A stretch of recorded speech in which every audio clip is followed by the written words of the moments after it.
Happy Sunday! Ay, Saturday! Advance ako! Ginawa ko ng bukas, sir. Happy Sunday! Happy anniversary! Asap! See you tomorrow!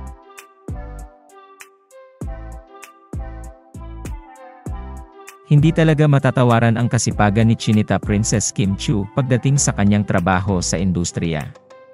Sa latest Instagram story ni Kim ay ibinahagi nito ang isang video kung saan ay tila inabot na siya ng gabi habang nag-ensayo para sa prod na gagawin niya bukas sa ASAP.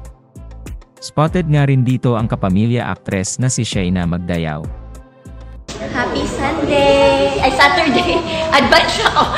Ginawa ko ng bukas, sir. Happy Sunday! Happy anniversary! Asap! See you tomorrow! After doing the dance floor. Sabi ko sa dance floor.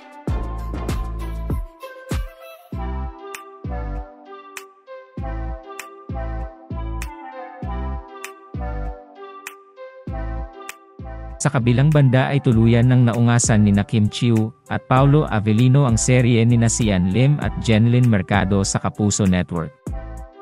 Sa datos ng EGB Nielsen ay nagtatala palagi ng malaking ratings ang teleserye version ng Linlang, kung ikukumpara nga ito sa Love the Repeat ni Sian Lim. Samantala muling nagbardagulan sina Paulo Avellino at Kim Chiu sa social media platform na X.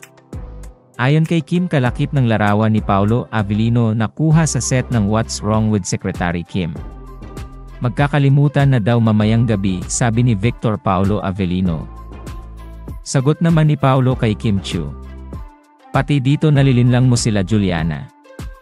Samantala spotted ang It's Showtime family sa meeting ng Creative Summit. Ito nga rin ang naging dahilan kung bakit taping lang kanina ang episode ng It's Showtime. Inaasahan naman na ibabahagi ng buong Showtime fam ang tungkol dito, at asahan din na mas lalong gaganda ang mga segment at magiging maayos ang pagpapatakbo ng noontime show na It's Showtime.